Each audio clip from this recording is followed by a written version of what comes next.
Hello!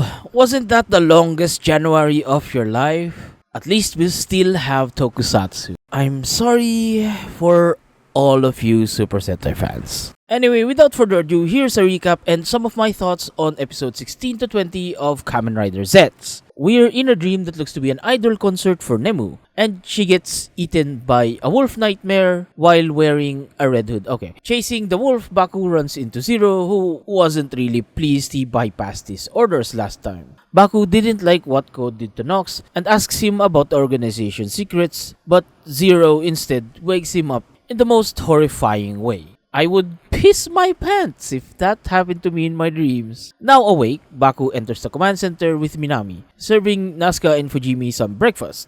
Fujimi and Baku reconciled the fight they had last episode with the help of Nazca and Minami. Their alliance is now re-established. Meanwhile, the lady gives Nox a capsim and then breaks a potted plant. Okay? Pursuing the current case, Baku and Minami find one of the fans from the Dream concert, which turns out to be a nurse in the hospital Nemu was confined in. The nurse being the one who reported Nemu being stolen away somewhere. A talk with Minami on their way home inspires Baku to talk with Zero and take responsibility for his actions, still expressing his need to know the secrets of Code. Zero gives him a chance and tells him to complete the current mission by the book, in exchange for information about Code. They chase the wolf nightmare and successfully dismount him from his motorcycle, but the nightmare taunts that he's already consumed Nemu. Nox arrives and Zero tells Baku to chase after the wolf and save Nemu. Zero successfully removes Nox's driver, but Nox uses a new driver, using the capsule he received from the lady to transform again into his new form as Kamen Rider Nox. Zero is definitely at a fighting disadvantage against Nox. Only using a robot body, though he was able to disarm him at first, he was never ready for the new abilities Nox was able to do with the Shadow Capsem, and he gets utterly demolished. Meanwhile, Baku was poised to defeat the Wolf Nightmare until something woke him up. Baku and Minami discovering Zero's broken body in the command center, along with Nox's old driver. Nox reports Zero's defeat, giving Zero's memory unit to the lady, who's a telepath. Perfect. It's like they're making her more terrifying. Back in the command center, Fujimi and Nazca confirmed that Zero's body was indeed destroyed in a dream, confirming it as a black case. Baku informs everyone of Nox's motive to destroy Zero. Revenge on Code. Nox's previous declaration to Fujimi, something he needs to do, along with this fact causing him to leave in a huff to continue the investigation on the current black case. Baku and Minami talk to the nurse again, the nurse fearing the worst of Nemu's condition. Baku easing her fears by proclaiming that Nemu is definitely alive. This encourages the nurse to confess something about the case. The reason the nurse is having nightmares about Nemu is because she saw the lady take her away. The nurse being hypnotized and unable to do anything. Great, she can push thoughts too. Baku and Minami are stumped collecting the information the lady used to infiltrate the hospital. Baku deciding to use recovery on Zero's body. It restores the bike, but since Nox and the lady has Zero's memory unit, nothing else happened. Baku, remembering the words of Zero, instead decides to move ahead with the mission and complete it. Baku encountering Nox leads to a very impressive fight scene, debuting the very creative uses of the Shadow Capsem. Constructs, walls, traveling via shadows. He's basically Zato 1 but less goopy. Nox eventually relents and lets Baku fight the Wolf Nightmare. Baku, incensed by the Wolf Nightmare's taunts, uses the Impact Capsem, untransformed, kicking the wolf on his back, ejecting Nemu out of its body. Baku swears to Nemu to never surrender searching for her. The wolf, extremely agitated, attacks them, but Nox comes in and defeats the wolf by himself. Oddly enough, the wolf nightmares like Butterfly doesn't get destroyed. It returns to the Butterfly Garden where the lady is instead. Baku then checks back with the nurse, but on his way back home, experiences a headache and encounters the lady who introduces herself as a counselor, Sayuri Ando. And then he's contacted by his new commander, 3. I think they just introduced the two villains of this arc back to back. Jesus Christ. I mean, we already knew who the lady was. Anyway, episode 18. Right away, I do not like 3. I do not know why. Maybe because it's his bossy attitude or just his stupid hair. I'm pretty sure I'll find more reasons to dislike him. This new dream takes place in a high school with Asuka and a girl named Kureha, who's played by Yuzuki Hirakawa, King Ogre's Purple Papillon Ranger. Purple Papillon Ogre. I'm sorry, that's really hard to say. So you know she's going to be a very, very important character. Baku's current mission is to defend his comrades. Okay, but before all that, we have to go into the Butterfly Garden where a new nightmare is born and the lady expresses her interest in turning Baku into one of her agents. We're still not sure what her full game plan is, but just the vague plan of creating the world without code. Meanwhile, in the high school, the plot happens and the students are receiving weapons. Most of them are receiving absolute garbage like a plastic pico hammer and the freaking squirt gun. The perpetrator then appears and explodes a basketball ring. This guy is the death game nightmare. I don't name them, man. I just check the wiki like a normal human being. Anyway, the nightmare wreaks havoc on the school and the students. And this line is referenced. 戦わなきゃ生き残れない。 Come on.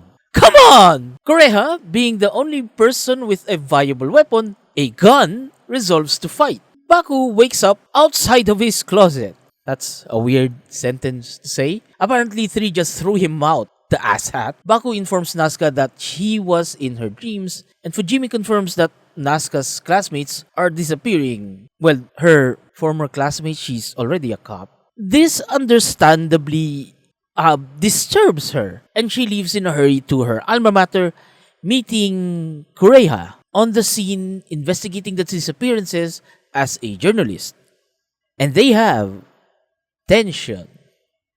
You know, tension. Nasuka recalls how she and Kureha were close, promising to play basketball in college until they parted ways abruptly. She is visibly upset with the situation, and Fujimi tries his best to lighten the mood. Bless his heart, he tries his best, but she is visibly stressed out and panicked. Back in the dream, Nazca mentions this particular detail, that Kureha has never held a gun before. The nightmare goes on a rampage, hunting students wherever he goes.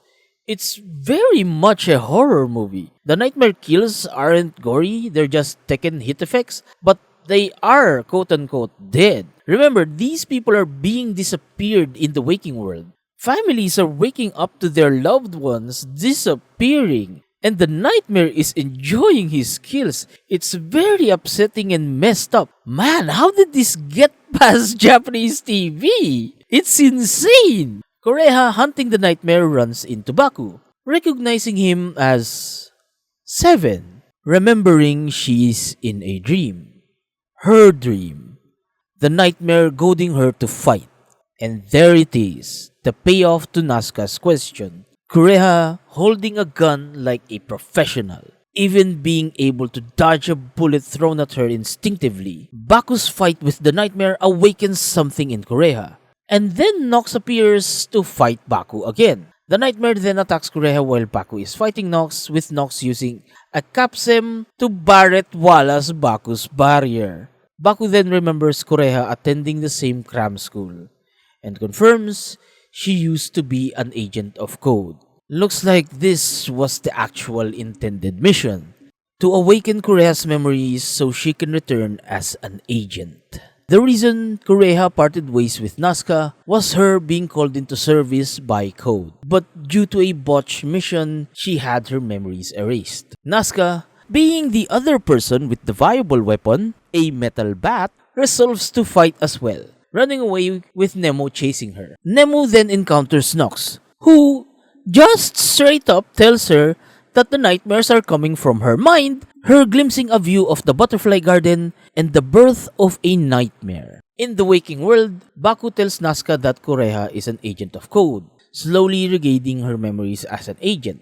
It's a very intense scene. Nazca displaying a panic desperation of wanting to reach Koreha and wanting her to stay living a normal life, with Fujimi telling her that Koreha knew the risks. This scene showing how stacked this cast is and how the acting is immaculate. Nazca desperately wants to talk to Koreha, but Minami asks her to let Baku do this in her stead. Baku asks Koreha about Code and the cram school, confirming that they were being trained by Code to become agents at a very young age. Koreha asks him if the reason for him continuing as an agent came from Code's programming or if it's still his own will. Then this confusion pushes him to visit Sayuri Ando. Jesus Christ! She asks Baku some very peculiar questions and then tries to freaking mind control him. This doesn't work, and instead the suggestion of him owning his own life kind of helps Baku instead. Baku returns to the dream, and Nemu tells him that the nightmares that are making people suffer are coming from her own mind, apologizing for everything she has indirectly done. Revealing that she is the third person who has the most viable weapon in this death game, a knife, she resolves to fight as well. But Baku stops her, reminding her that her appearances in real life motivates people to do better every day. Her influence spreading positivity everywhere. Koreha and Nazca fight the death game nightmare, who exposes his face for some reason. The nightmare toys with them, with Nox telling her that she's manipulated by Code and that he'll avenge them, giving way for the nightmare to eliminate her. Baku saves Koreha and resolves to fight, not in the name of Code, but to fight people using nightmares that cause people misery. We hear the immaculate plasma theme hit, and when Good Morning hits, the death game nightmare literally just references Kamen Rider Blade, except Baku is the one who gets to go through the cards. Joke's on you! Back in the Butterfly Garden, should I just call her Sayuri at this point?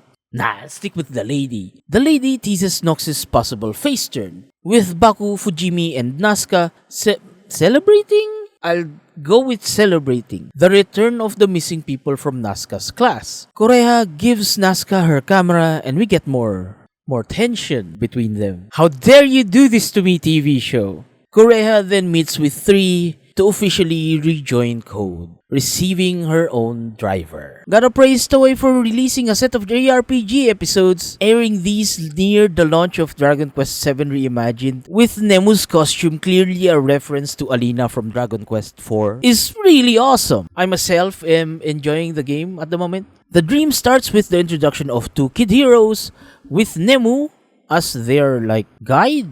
Baku confusing the whole village, announcing that he'd accompany them as a jobless villager. His class is nothing. Bro, we have a name for that. It's called freelancer. Who, do whatever you want. This is Koreha's first mission coming back to Code, shooting Nox and seemingly missing. She just puts a tracking device on him. Baku tries to impress the kids by instantly creating a health potion from some herbs he found. Bro has a crafting system. Taking pictures of the kids and encountering the nightmare Nemu saw from the garden. Baku takes a picture of it and abruptly wakes up. Baku shows this to everyone in the command center. Fujimi wondering why Baku has never took pictures of them before. Minami finding it cute. I mean, to be fair, it kinda is. On a weird Bloodborne level, with Baku showing a picture of the kids who Koreha were also investigating before. They visit this kid and he shows them a picture of the Dark Lord he drew subconsciously, the creature never actually showing up in his dream. Baku sleeps early because, he's trying to protect kids in the dreams this time. And Minami shares my frustration with this uncanny ability to sleep instantaneously. Surprisingly, Nemu doesn't have the dream manipulation powers Baku and Nox have, even though she's been stuck in this state for a very long while.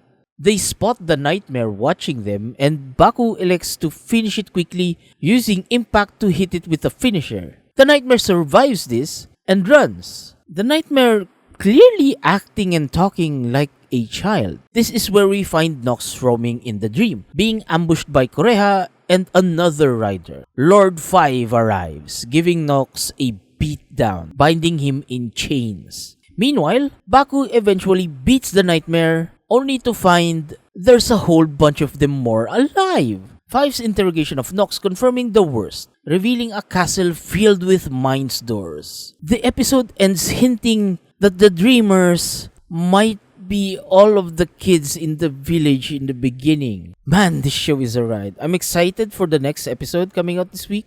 Korea is transforming into Lord 6 next week too. Currently, I'm playing Dragon Quest R, 7R. It's great. I also want to get Neo 3, but hey, limited budget and all that. Anyway, I hope you enjoyed the next episode. Episode 21 is going to be a blast for sure. See you on the next one. Please sub. Goodbye.